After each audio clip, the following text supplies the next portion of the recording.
Okay. Napakahirap na i-describe kung minsan yung holiness ng Panginoon sa majesty ng Panginoon. Very limited lang yung language natin. Actually, words na ibinigay ng Panginoon sa atin is not enough para ma-describe yung kapurihan, pasasalamat, at lahat na ng uri ng pagpuri para sa Panginoon. And I pray na today, katulad ng pinakita ng Panginoon kay Job, but we will be able to see with our eyes, no? With our eyes. I-anoint ng Panginoon, makita natin yung majesty, holiness ng Panginoon, and pinakita naman niya sa atin sa Proverbs chapter 8 kanina. Pero I know that it requires a lot of meditation and prayerfulness na para makita talaga natin ang mga revelations sa atin ng Panginoon. I pray also that I will be able to serve the Lord, serve you, na mga tinawag niya din, that we may increase in knowledge and we will increase in wisdom, na tayo ay ma-encourage in today's lesson na lumakad tayo doon sa greatest commandment niya. Di ba? Nung tinanong ang Panginoon, what is the greatest commandment of all? And that question does not mean to say ano yung number 1, number 2, or number 11. It means to say ano yung all-encompassing. All-encompassing means ano yung so great na sakop niya lahat. And the Lord says, the greatest commandment is, sabi niya, the Lord is one. The Lord is one. So, meaning to say, He is the foremost of all. And hopefully today, masilip natin ng konti yon dito sa ating mensahe. Okay, sa Colossians chapter 1, verse 17, hango po yung ating title. In Him, all things consist. In Him, all things consist. 9:56. Okay.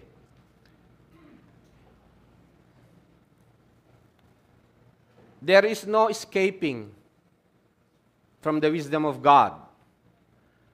There is no neutral zone or neutral area na wala ang wisdom of God.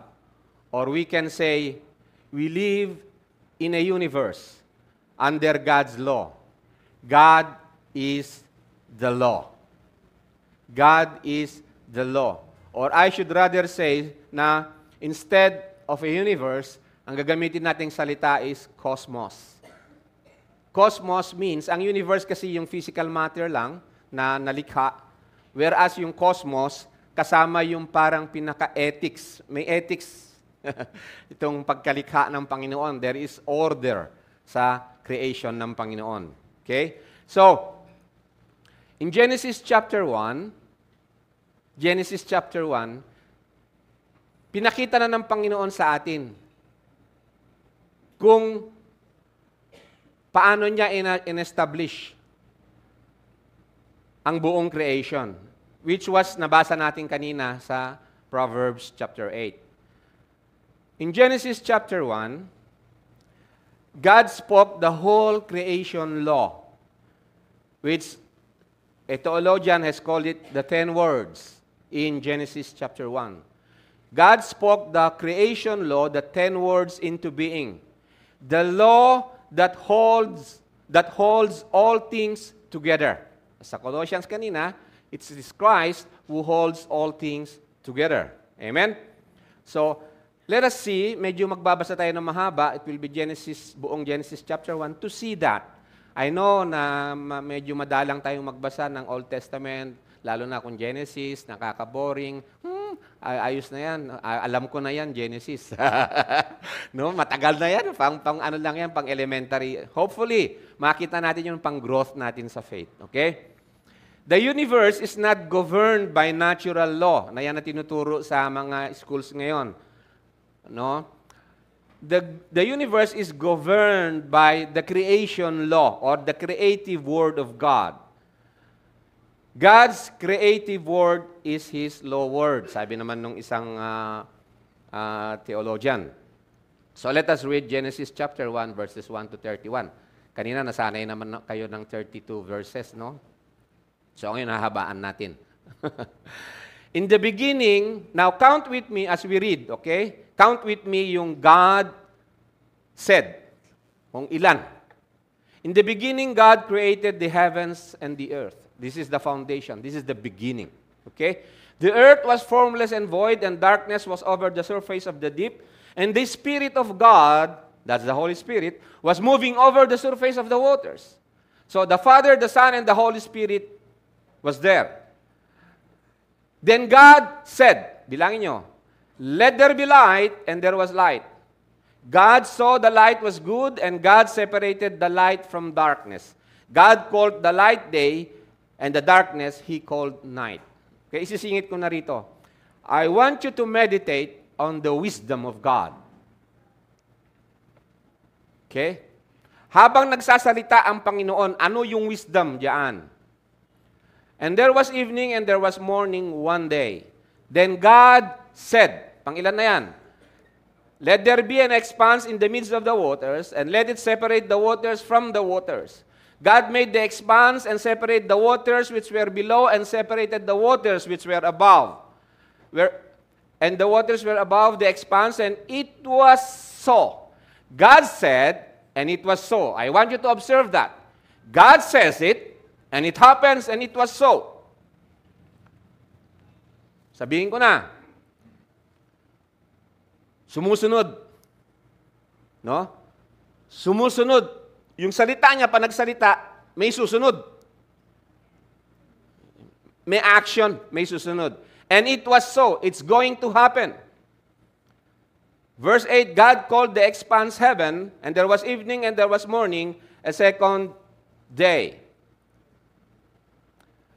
Verse 9, then God said, let the waters below the heavens be gathered into one place, and let the dry land appear. And it was so. When God says it, and it was so. God called the dry land earth, and the gathering of the waters He called seas. And God saw that it was good. It was good. Siya lang ang makakapag-judge. This is the way I want it, sabi niya. It is in order. It is according to specification. It's according to the design. Everything in the creation, sumusunod doon. It was good. Amen? Then God said sa verse 11, let the earth sprout vegetation, plants yielding seed, and fruit trees on the earth, bearing fruit after the kind with seed in them. And it was so. Amen? Sino sa inyo nagpapatubo ng mga sprouts? Sino ang mga farmers?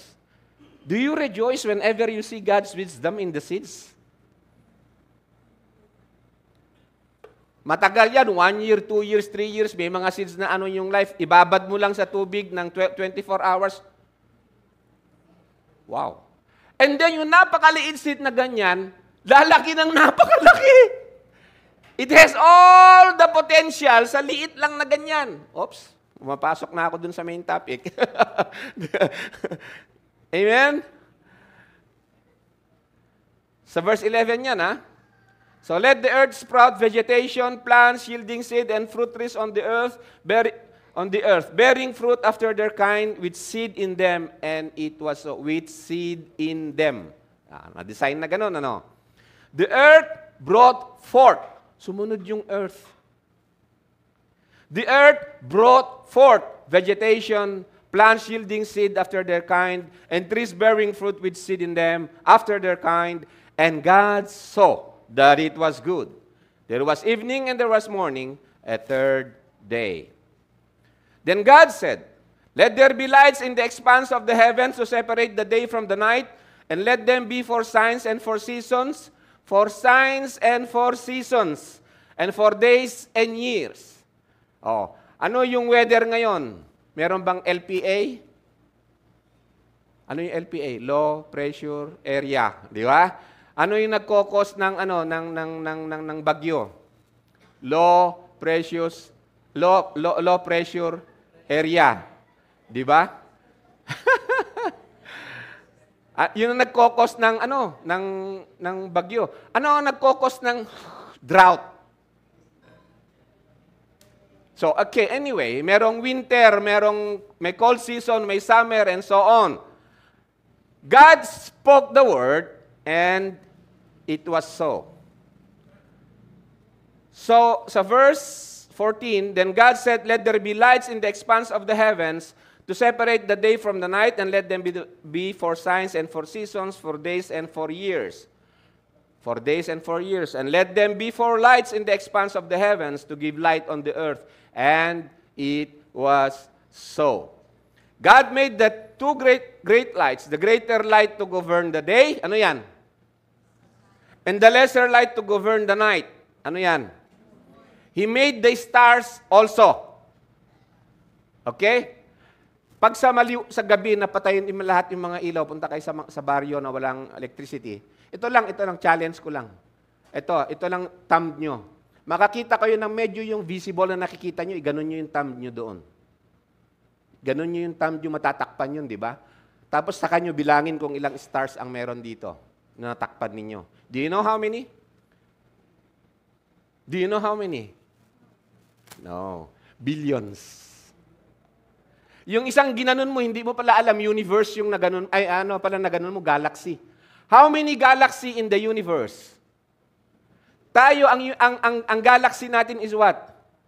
Milky Way. Sa Milky Way natin, ilan ang stars? Ito yung Milky Way natin, ang daming stars dyan. Ilan? 300 billion? Sorry. 300 billion, tapos mayroon na namang galaxy dito, may galaxy.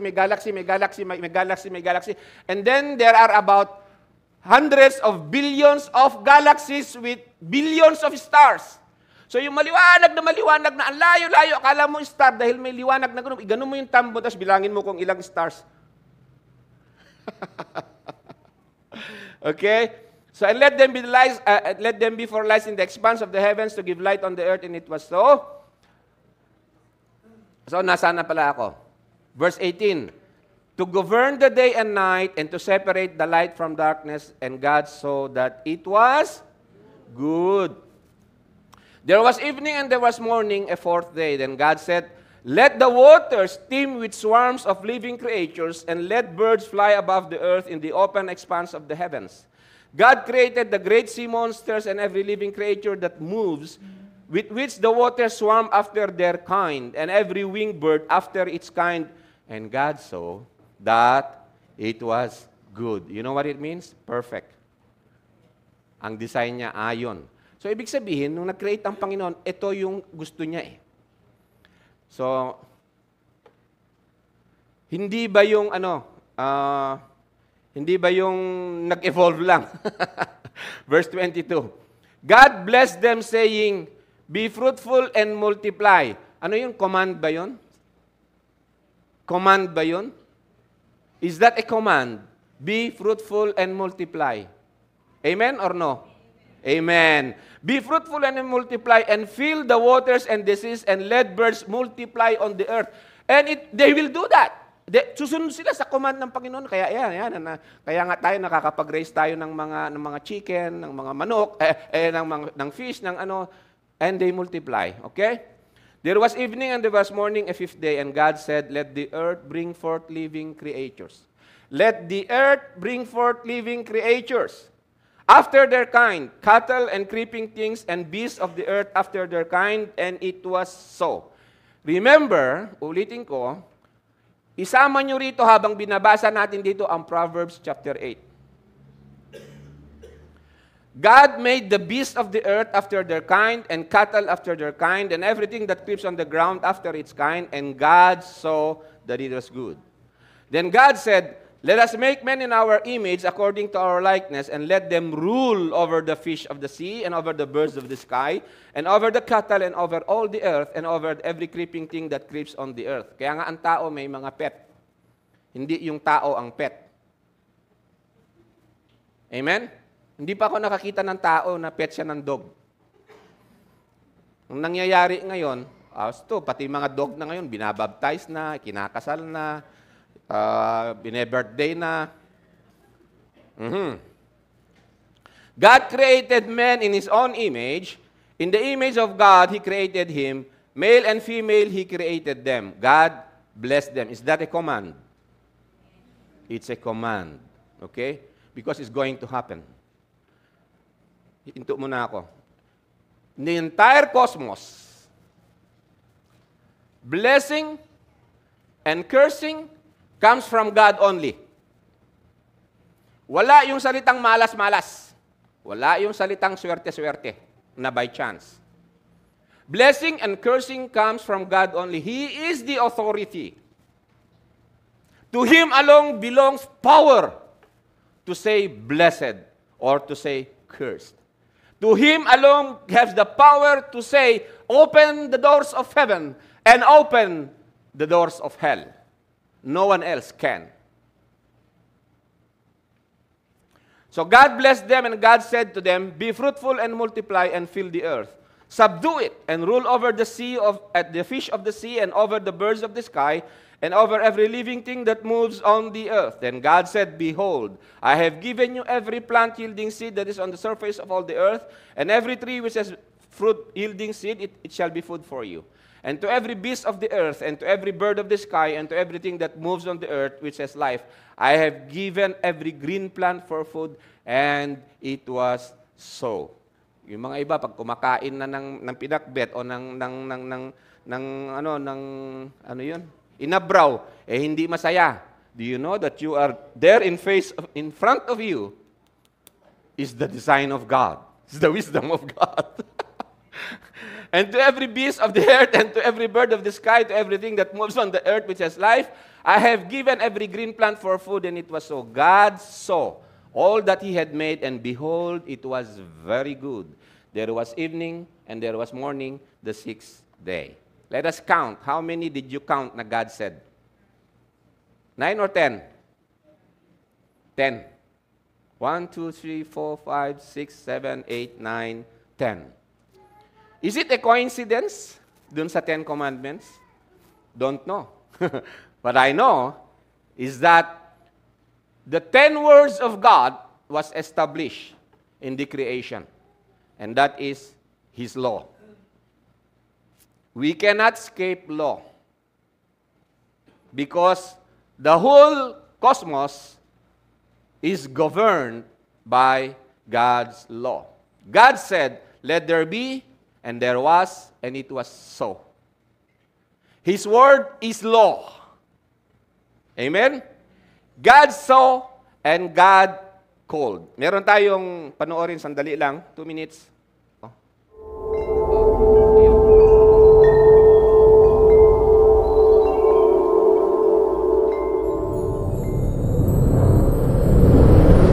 We must obey laws, but so do galaxies. In fact, every particle, every organism, every planet, every galaxy follows fine-tuned laws.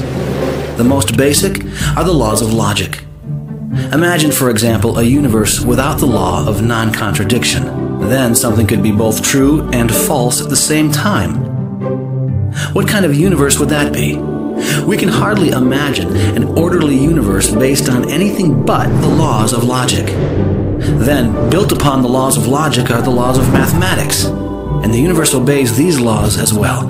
Can you imagine a universe where you couldn't count? Built upon the laws of mathematics are the laws of physics, rules of light, energy, gravity, motion. And those laws are foundational to laws of chemistry and the laws of biology. The laws of the universe are woven together in an unseen tapestry, which must be just exactly right to make life possible. If the universe started by accident, why should there be any laws at all, let alone a tapestry of laws perfectly suited for life? Where did these laws come from? Newton, Kepler, and other founders of modern science assumed there are laws because God rules the universe. The Bible says that God upholds all things by the word of His power. The laws of the universe come from God, and His Word is the tapestry that holds the laws together. Amen. You see that? Eksakto lahat yung mga takbo ng, let's say, planets. Let's say, kahit na elliptical yung takbo, hindi umaalis doon. Yung season, well, pupunta tayo doon. Marami tayong pwedeng puntahan. Just Genesis alone and Proverbs chapter 8 alone, hindi ko alam, siguro malulunod na tayo sa sa majesty ng Panginoon kung talagang i-meditate natin. At higit doon lahat doon makikita natin that God established His law over all creation. May law, kaya nga tayo may law of gravity. Can we escape law of gravity? We cannot. Here, nabubuhay tayo sa gravity.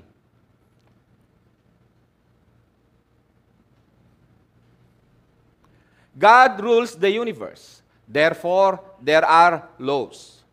We must obey laws, and so do galaxies. Yun ang sabi kanina.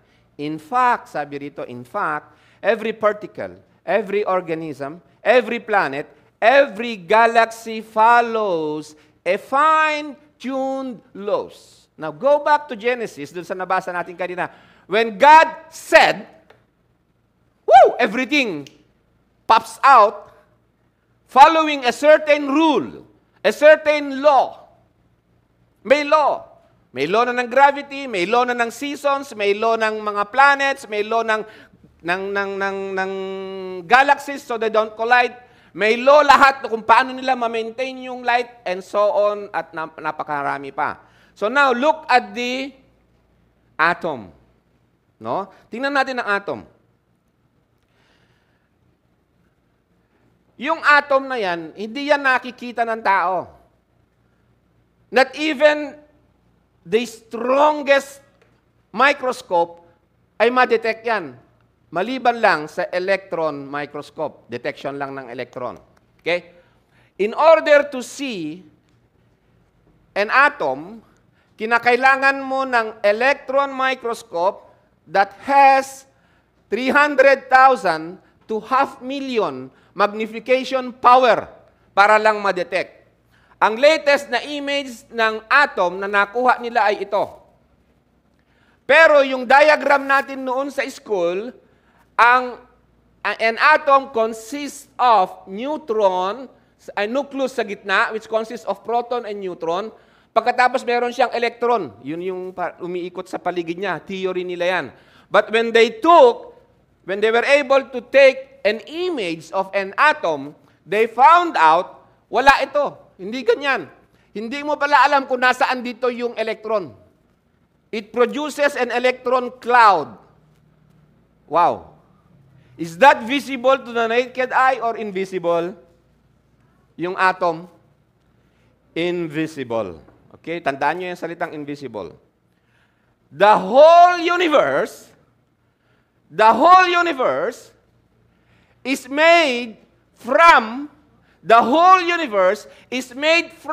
about 90 kinds of atoms. Alam naman natin yan, di ba, sa science natin. What am I talking about now? I'm talking about science. Pero hindi naman ako expert yan. Na-research ko siyempre yan, di ba? Di ba, alam naman natin nung high school tayo, meron tayong tinatawag na periodic table. Tama? May symbol yan, may elements, may number of, ano yung number niya? Atomic number, ano yun? Ng proton ba yun? Teacher, I need your help. Ha? Si Lina. Ha, okay. Now, 118 lahat yan, pero yung 180, yung in excess of 90 atoms, yung iba, nuclear reaction lang kasi yung kaya nag-produce yung periodic table natin ng 118 elements. Pero, sabi rito ng mga expert, ang the whole universe, meditate on this, the whole universe, big to small, is made up only of 90 kinds of atoms. The whole universe. Man is made of how many atoms? Yung atoms, they form into molecules, into compounds, hindi ko na alam kung anong pangalan, they form proteins, they form living cells, into tissue, into organs and bones. Right? But we are made up of how many atoms? Ilan lang? Make a guess. Make a guess, ilang atoms lang ang meron sa atin. The size of an atom dun sa head ng needle is millions of atoms you can put in sa ibabaw ng karayom. That's the size of the atom. These atoms, they follow the rules of the sovereign creator. A single human cell, balik ako ng isa lang, ito, a single living cell ng isang tao, approximately 100 trillion atoms. 100 trillion cells in an average human body, each with their own structure and function. They cannot disobey their function.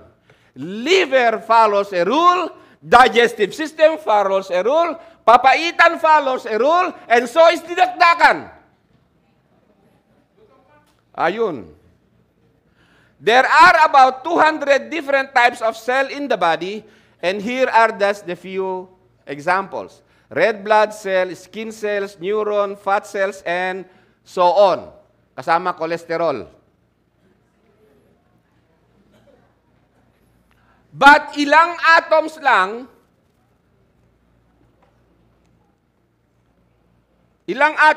ang nasa tao.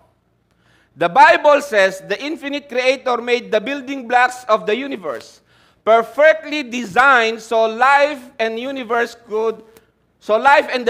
could exist. Kung walang law, the universe will not exist in order. Kung walang law na sinusunod ang nervous system, digestive system, anong system pa? Pocket system. Kung walang sinusunod na law ang economics, ang logic, ang science, ang mathematics. Kaya nga, God is the God of all kinds of thoughts. Kay mathematics, kay philosophy, kay psychology, is the God of all. Seen and unseen. Nakikita at hindi nakikita. Carbon atom, for example, it's the most versatile building block in the universe. From lumps of coal to sparkling diamonds, they are made from carbon.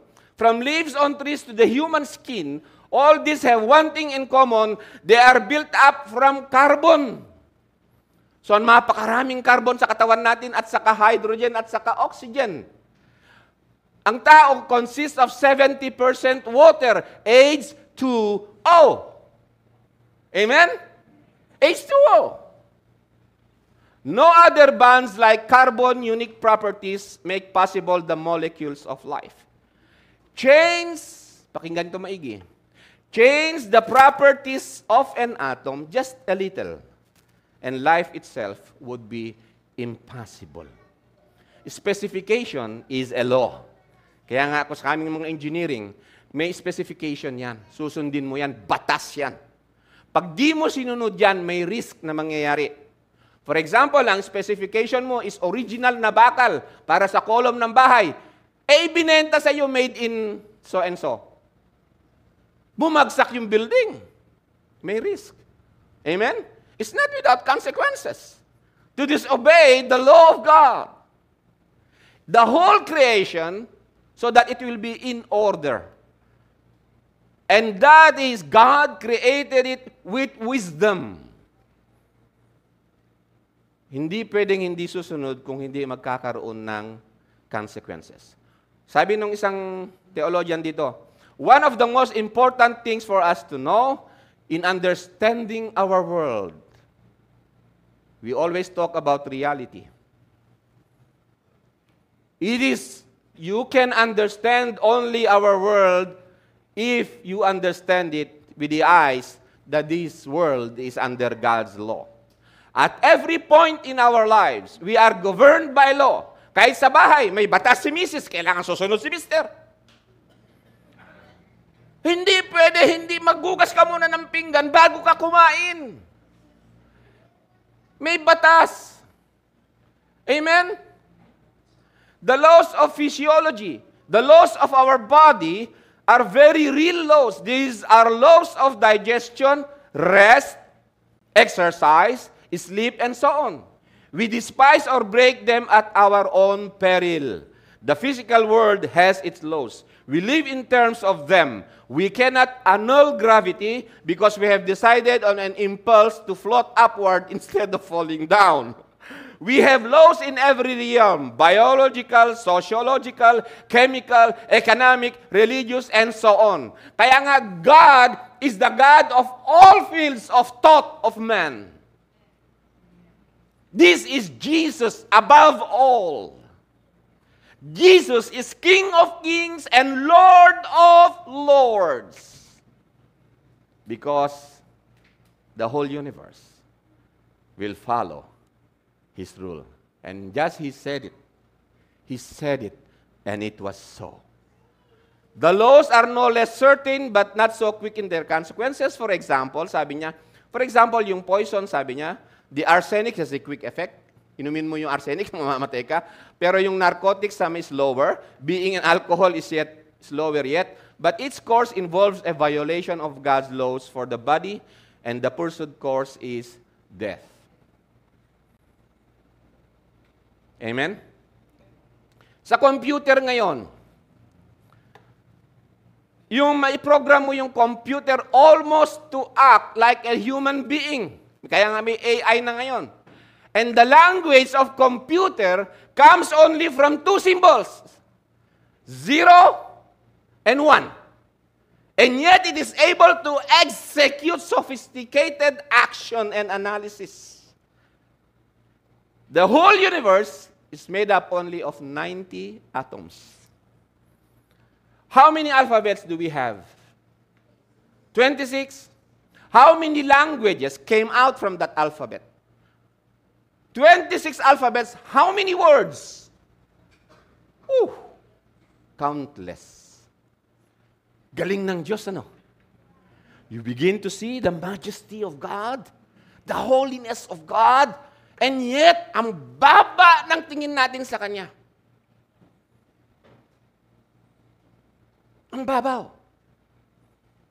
Sabi rito sa Colossians chapter 1, verses 15 to 17, He, Christ, is the image of the invisible God, the firstborn of all creation, Proverbs chapter 8. When the skies was made, I was there. I was wisdom. Ang sinasabi niya, I was the one who put the law in place. I was the one that being followed because I sustained them. I am the law, sabi niya. For by Christ, by Him, all things were created. Ano yung all things na yun? Tingnan natin. Both in the heavens, on the earth, visible and invisible. Ngayon, pilit nilang dinidiscover ngayon. May isang mystery ngayon, yung tinatawag na neutrino. Hindi ko alam ang pangalan niyan nung ako ay high school. And then comes the dark matter or tinatawag na the God particle. Nagtataka sila, may sariling gravity ang Earth, may gravity ang Sun, buong solar system may kumokontrol. Sa solar system lang natin. Hindi nawawala yung mga planeta sa ikot nila around the Sun. The Sun is umiikot sa galaxy natin na Milky Way, and Milky Way umiikot sa buong universe. In order. Walang sumasalansang sa utos ng Diyos sa kung paano sila dinesign. Even asteroids, they cannot act on their own. Kaya nga sabi ng isang theologian, kung may isang atom, a maverick atom, o yung isang atom na hindi napapasa ilalim sa sovereign rule of God, tinawag na maverick kasi ano siya? Ano yung maverick sa Tagalog, mahal? Net? Ano yung maverick? Layas. Parang ganon. Kung may isang atom lang na hindi under sa Diyos, then God is not God. Therefore, walang chance ang chance. That's very important to understand. Walang chance ang chance. Wala yung mga pamihiin na i-bless mo nga ako para ma-bless ako. Only God can bless. Kaya susunod sa Kanya ang lahat ng atoms. Pag sinabi niyang, I will open the gates of heaven, susunod yung heaven. Ano yung susunod doon na pinakamaliit? Atoms, neutrinos, God particle. When God calmed the sea, nung si Christ, nandun sila sa boat, and then, lakas ng bagyo. And then, natutulog lang siya. And then, nung ginising siya dahil may bagyo, ano sinabi niya? Shh! Sabi niya lang sa hangin at saka sa tubig. Huminto. Now, what are the visible and invisible things involved in that? You know what? Pressure, gravity, kaya nga may LPA, di ba? Low pressure area. Okay, so, ibig sabihin, yung may low pressure, doon time na yung, kaya may bagyo doon ng panahon ng Panginoong Isus. Pero nung sabi ng Panginoon, nung kinomandya ang sea at saka yung wind, hindi lang yung sea at saka yung wind yun. Kasama ang pressure and gravity. Amen? So when God created the heavens and the earth as a sign for seasons, dinisign niya rin ang pressure, gravity, and so on. Things visible and invisible. Whether thrones or dominions, kasi lagi iniisip natin dito yung mga kampo ng demonyo sa taas eh. When we think of this verse. Thrones, or dominions, or rulers, or authorities. All things, listen very carefully, have been created through Him. Proverbs chapter 8, verse 27, wisdom was there. Have been created through Him, and this is what? For Him. For His glory. For Him.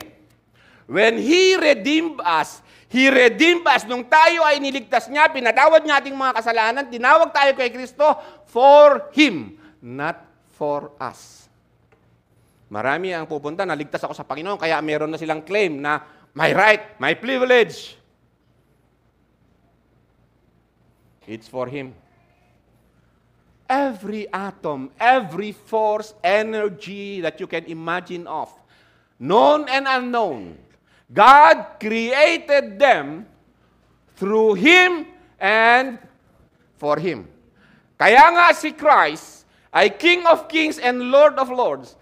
He has the preeminence. Ang ibig sabihin ng He has the preeminence, siya ang nakakataas, ang foremost of all. That's why the greatest commandment is, Hear, O Israel, the Lord your God is one. Because all things belongs to this one. Your purpose, your life, your ambition is for Him. Do it all, whether you eat or drink. Do it all for the glory of God. Yan ngayon ang purpose na nasa atin na nilikha ng Diyos. Bagong katauhan, I mean to say, in Christ. Pinatawad tayo, binigyan tayo ng bagong katauhan in Christ. So that, as a new creation, hindi yung rebelde na creature noon, babalik ka na sa Kanya. You are now for Him. Whether I live or I die, sabi ni Paul, I am for Him. Because He is before all things. And in Him, all things hold together. Kaya nga yung rebelde na tumor, nagbibigay ng cancer sa katawan. Do you know na yung cancer sa katawan, hindi naman estranghero yan na nanggaling kung saan-saan eh. Atom mo rin sa katawan natin yan. Rebelde nga lang. Antibody yan eh. Ina-attack niya lang yung antibody natin, yung immune system mo. Do you know that? Rebelde yan eh. Kaya nga sabi ng Panginoon sa body of Christ, sabi ng Panginoon, do not bite one another or devour one another, because God is the one holding you all together to live in order, to live under the law of God. And the law of God is love one another and be united in Christ. Do not destroy one another. Do not bite or devour one another. Because that will be against God's order of things. Genesis 1, therefore, is not just a record of creation, but also the establishment of law. Marami ang galit sa law. When they read the law, burdensome. Legalism. They have a negative attitude towards the law. Much worse, they have no interest at all. Yung binasa natin, na Genesis chapter 1, wala nang interest yan. Old Testament yan eh. I pray, by the mercies of God, ibalik tayo yung pagka-in-love natin sa salita ng Panginoon from cover to cover. It is one word. From Genesis to Revelation, it is one word. Hindi niya dinivide ang kanyang word. Genesis 1 is not just a record of creation, but also of the establishment of law. God's decrees that hold all things together. Kaya andyan yung puso mo eh. Kung sinilang ka, yung ilong mo, nasa pit mo, ano mangyayari? Kundi sumusunod yun sa batas ng design ng Panginoon. Wala natawa. The sun. Hindi natin ma-exhaust, konti lang yung ibibigay ko rito. Konti lang yung nakayanan ko. Ilang terabyte lang yung megabytes lang. They follow the rules of the sovereign creator. The sun, para makita nyo, immensity ng wisdom and holiness and majesty of God. This is the sun. And if you compare the earth, ito. The sun is 1.3 million times the volume of earth. And the sun is trillion times smaller than the largest sun in the universe.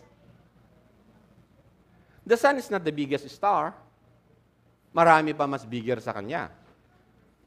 The orbit, you see the core of the sun. Saka yung outside niya. The sun is not burning. Hello? Hindi siya yung sinindihan mo ganyan mag-aapoy. Kaya sabi natin, kailan kaya mauubos yung sun?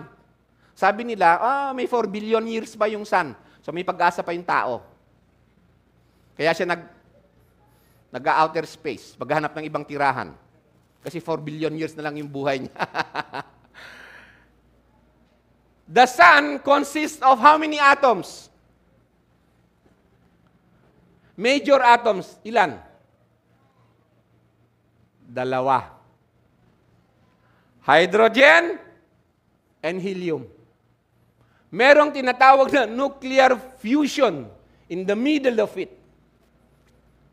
Nagtataka ka, yung nuclear fusion na yon, hindi umaalis because it's being held by a gravity. And gravity, sino nag-command? God. God, Christ, sustains all things. Sustain! He sustains it! Hindi ko kayang i-explicar. He sustains gravity. He sustains the gravity in the nucleus. Sa gitna nung sun na yan where helium and hydrogen is burning. And the flare of the sun, may flares ang sun na yan. Kapag nadadisrupt yung flare na yan, nasisira ang communication system sa Earth. He sustains it. He holds it. Mag-explode yung sun. Paglalapit lang yung sun ng ilang kilometers, sunog na tayo. Eksakto yung distance at hindi pa bilog. Yung pag-ikot ng Earth sa sun, hindi pa bilog elliptical. In spite na elliptical, yung elliptical na pag-ikot niya is, it produces what? Seasons and years. Hello? God said, right? Kala natin ganun-ganun lang yung Genesis. Let's go to the visible and invisible things of it. And Christ holds all these things. And Christ, all things are created through Him and for Him. Kaya nga, huwag mong sasambahin yung nilikha niya. Because that is for Him. Sasambahin mo tuloy yung para sa Kanya lang. Siya ay sasambahin mo na siya may-ari. Kaya nga sa John chapter 1 verses 1 to 3, in the beginning was the Word. At kung yung word na yan, kung i-translate natin yung, isama natin yung meaning sa Proverbs 8, ano yan? Yung wisdom. In the beginning was the wisdom, and the Word was with God, and the Word was God. He was in the beginning with God. All things, visible and invisible, came into being through Him, and apart from Him, nothing. We are nothing apart from Him. Apart from Him, nothing came into being that has come into being. Therefore, sabi nga sa Romans chapter 10 verse 4, sa Proverbs chapter 8, and 1 Corinthians chapter 1 verses 24 to 30, Jesus is the expression of God's law.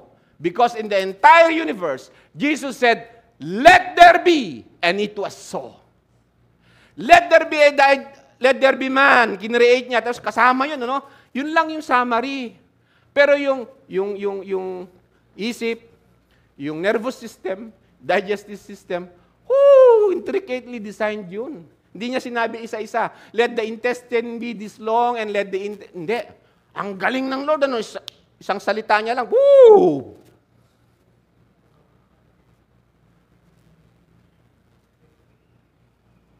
Apart from Him, nothing. Ito pa ang isang sinusustain niya yun. Ang gravity, I don't know, I cannot describe it. It's beyond words. Hindi lang sa earth, kundi sa buong cosmos. Jesus is the full expression of God's law. Jesus is the wisdom of God, according to Proverbs 8, 1 Corinthians chapter 1, 23 and 24. Psalm 19 verses 1 to 11. The heavens are telling the glory of God. Kaya pag may hawak kang pang-inabraw, kaya nga, dapat ka magpasalamat sa Panginoon sa lahat. The heavens, the whole creation, are telling the glory of God. Tayo, sinasabi lang natin yung glory ng Panginoon kapag may blessing. Oh, glory to God. Di ba? Pag pupunta sa church, medyo nakakaisip lang ng glory to God. Pero all things ordinary, wala siya. Wala ang Diyos. Walang preeminence ang Diyos sa atin, sa ating ambition, sa ating success, sa ating failure, sa ating pain, sa mga sakit, sa mga karamdaman, sa gitna ng mga problema. Wala yung glory ng Panginoon. Pero dito sabi, the heavens are telling of the glory of God, and their expanse is declaring the work of His hands. Tapos tamad pa tayo mag-meditate sa Genesis, samantala ibinigay ng Panginoon yun para makita natin ang kanyang glory. Sabi ni Moses, let me see your glory.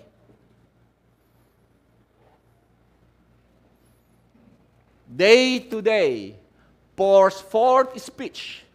Night to night reveals knowledge. There is no speech, nor there are words that their voice is not heard. Their line has gone out through all the earth. Oh, may dividing line, may limit, may boundary, may nagsabi. Nung sabi ng Panginoon, separate yung sea from the land. That is a boundary. At kaya nga yung nagtataka sila sa mga beach, bakit hindi nakakaano yung lupa, ay yung hindi nakakaano yung dagat, nakaka-cross sa lupa. Sinabi ng Panginoon don't cross. The line has gone out through all the earth, and their utterances to the end of the world. In them, He has placed a tent for the sun. Wow, para lang palang laruan niya yung sun. Which is a bridegroom coming out of his chamber. It rejoices as a strong man to run to his house. Its rising is from one end of the heavens, and it is circuit to the other end of them. Wala pa noon ang telescope. Antindi naman ng pagkakasulat ng Psalms. The law, teka muna. Paano na naisingit 'yon? We are reading about the creation na nagsasabi sa glory of God, and then suddenly in Psalms it says, the law of the Lord is perfect. What is the relationship? Because in creation, God has established His law. The law of the Lord is perfect, restoring the soul. The testimony of the Lord sa kanyang creation is sure, making wise the simple. The precepts of the Lord are right, rejoicing the heart. The commandment of the Lord is pure, enlightening the eyes. Bakit tayo tamad sa pag-meditate at pag-obey sa law ng Panginoon? This is how God designed it. And God saw what He created, and it was very good. It was very good. The fear of the Lord is clean. The law is not sin. Disobedience is the problem. The law of the Lord is clean, enduring forever. The judgments of the Lord are true. We are talking about truth. They are righteous all together. They are more desirable than gold. Yes, than much fine gold. Sweeter also than honey, and the drippings of the honeycomb. Moreover, by them, your servant is warned. In keeping them, there is great reward. Deuteronomy 28. Kaya nga sa Psalms 119, sabi niya, how I love thy law. Thy law is more desirable than gold. Ngayon tayo, sabi ng Panginoon, do not love the world nor the things of the world. But what we do now, ano ang preeminent sa atin? Money, gold, success. Walang preeminent sa atin ang lawmaker. The one who has the law that holds all things together. Akala ng iba, na-enjoy nila ngayon yung success nila without God. But, alam nyo ba, merong isang Japanese scientist ngayon. Sabi niya, theory niya lang, hindi ko alam kung napagka-advance nung progress nung experiment niya. Nakita niya na ang tao may sound yung thinking niya. Nagpo-produce ng wavelength. So kapag nag-isip ka, ano mga inisip mo yan, magpo-produce ng wavelength lang, mababasa yung isip mo sa pamamagitan ng wavelength na yun. And guess what ang theory niya? Yung wavelength na yun, parang light, may direction, may pinupuntahan. Sabi ko, nung nabasa ko, may pupuntahan. Pag siguro recording studio, para i-record lahat yung mga inisip mo, nasa puso mo. Ano lang yun, ha? Theory lang nung ano. What if the whole atoms of the universe, they know and they report to God what's in our heart? What do you think? What do you think? Kaya nga sabi ni Paul, 2 Corinthians chapter 10 verse 5, we are destroying speculations and every lofty thing raised up against the knowledge of God. And what do you use? Wisdom, knowledge of God. And we are taking every thought captive to the obedience of Christ. Yung mga rebeldeng isip natin, yung mga problema natin sa Diyos. Di ba pag may problema tayo, ang problema natin ng Diyos? Bakit kaya yung mayaman umuunlad, ako hindi?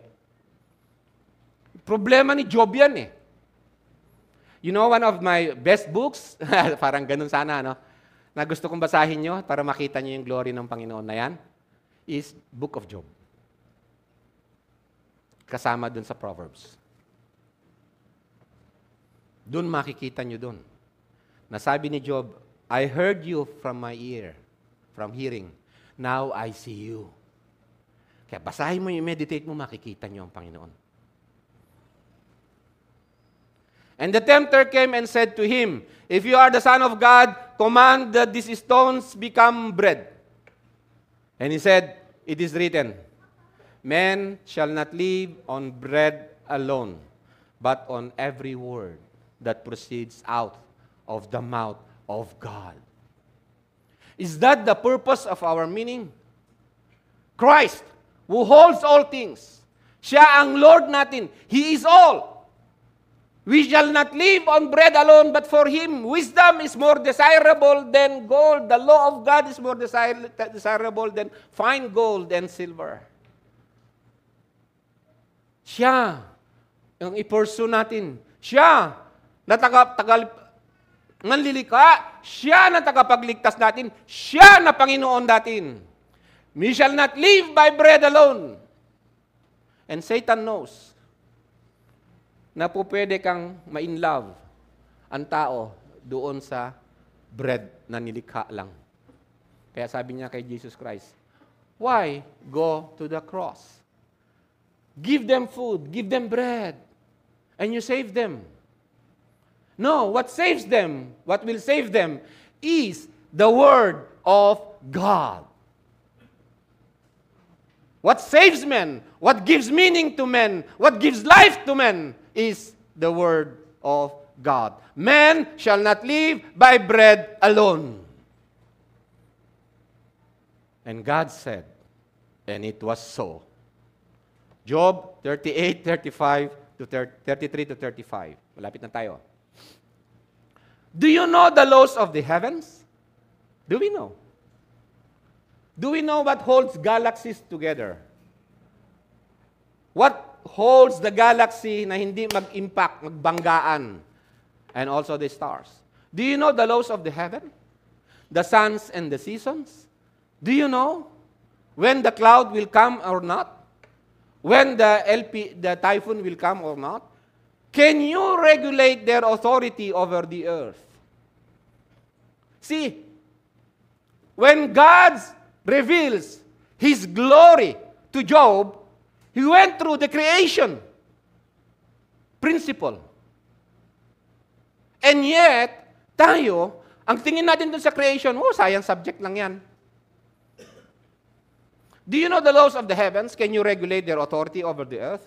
Can you call out the clouds so that abundant water drenches you? Can you command the lightning? Ilang atoms ang nasa lightning? Can you command the lightning so that it goes forth and calls you, look at us?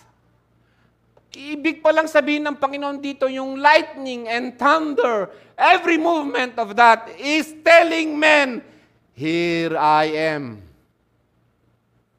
Worship me. Repent. Amen? Who prepares food for the raven? When its offspring cry out to God as they wander for lack of food. Yan ang problema niyo, Job, na tao. Kapag may problema na kayo, kulang ang pera, talo na, nasa Panginoon ka pa, ready na kayo mag-complain kaagad. So si Job, when he contended with God, ang issue dito is God, sabi ni Job, ito yung summary. God, namumuhay naman ako sa kalooban mo. Why is it na yung masama, sila pa ang umuunlad, sila pa ang maganda ang buhay, sila pa ang walang problema? Kaming mga Christian, may problema. Di ba God is love? Bakit hindi mo na lang solvein yung mga problema namin? Bakit dadaan pa kami sa masakit? Bakit ako may karamdaman? Bakit ako pinanalangin ko na gumaling ako? Hindi ako gumaling. Bakit yung isang martir doon na sana niligtas ng Panginoon sa pagkakaputol ng ulo ng mga pinutol ng ulo ng Muslim ang kanyang ulo, hindi naligtas? Bakit yung isang ginamit ng Panginoon na Muslim na naging Christian, namatay sa cancer, hindi sinagot ng Panginoon ang kanyang panalangin? That was the contention of Job. Remember, may ilan ang friends ni Job? Ilan ang friends ni Job? Hey. 4. Anong pangalan ng friends ni Job? Tulungan nyo nga ako. Eliphaz, Bildad, Zophar.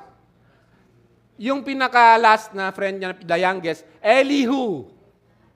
Kaya pinangalanan namin yung isang apo ng Elihu. Yung 3, puro mali ang interpretation nila sa wisdom of God. Okay, so if you wanted to know, para hindi ka masira sa iyong pagkakilala sa Diyos, basahin nyo yung argument ng 3. Then came Elihu, na tumatama yung argument niya. After nung Elihu, kaagad sumagot ang Diyos. You have to see the sequence of it. And you have to see the integrity of Job, na he did not sin against God. He was not sinning against God. He was contending. Short yung pagkatingin niya sa knowledge and wisdom of God, sa majesty and holiness of God. Kaya nga, in the end, sa chapter 40 up to 42 ng Job, Job consists only of 42 chapters.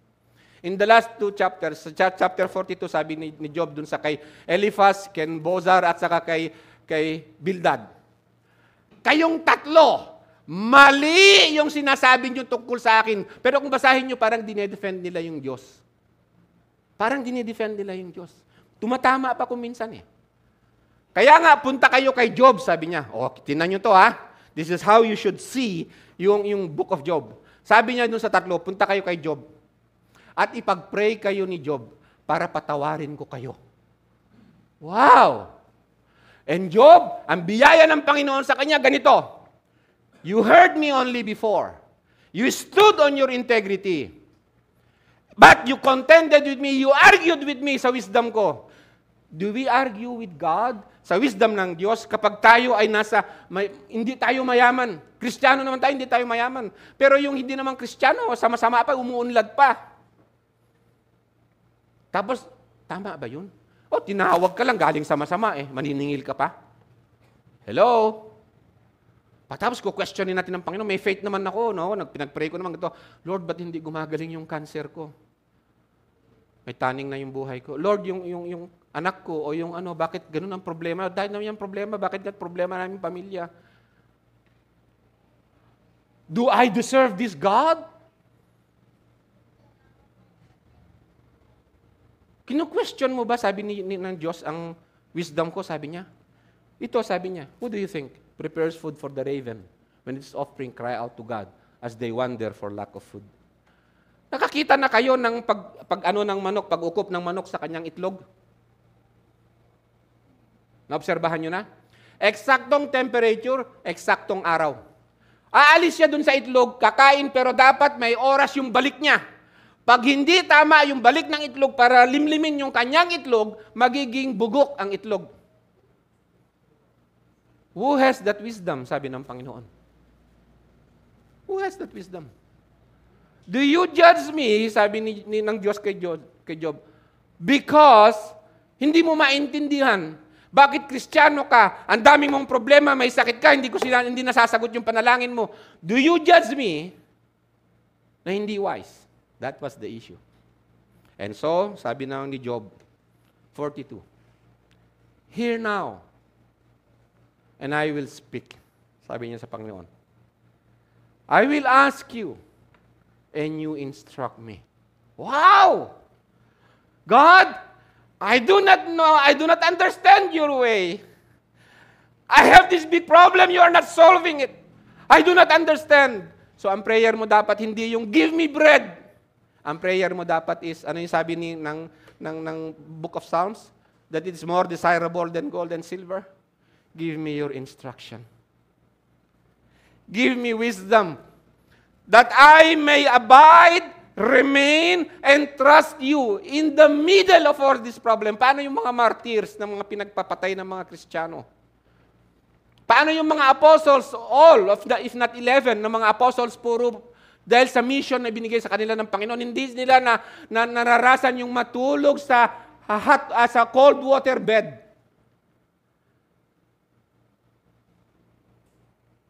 Asan yung pangako ng Psalms na lahat ay ibibigay para sa kanila? Walang lamok na makakagat sa inyo, sabing ganun. Pero yun, ang hirap ng buhay nila. And yet apostles sila. See the wisdom of God? Do you see the wisdom of God? And when we have problems and dilemmas na hindi natin ma-explain, and we are praying to God, what we should ask is, here now I will speak. Instruct me. Instruct me. Bigyan mo ako ng wisdom that I may praise you. Sa sitwasyon na ang hirap ma-explain. Oh, do you need to explain para lang sumampalataya ka sa akin? I have heard of you by the hearing of the ear, but now my eyes see you. Therefore, I retract and I repent in dust and ashes. Then God blessed Job. Mas higit pa dun sa nauna. Wisdom is more desirable than gold. The instruction of God. By the way, the law of God is wisdom. Fear is the beginning of wisdom. To fear is to hate sin. And you sin when you do this sa law ng Panginoon. Therefore, I retract and I repent in dust and ashes. Job, remember, also, Job is classified among the books of wisdom. By the way, doon siya na-classify. Job's cry is, give me wisdom to live according to your judgment. That's why sabi ng wisdom, Proverbs, trust the Lord in your heart. Lean not in your own understanding. Amen? Purihin po ang Panginoon. God bless you po.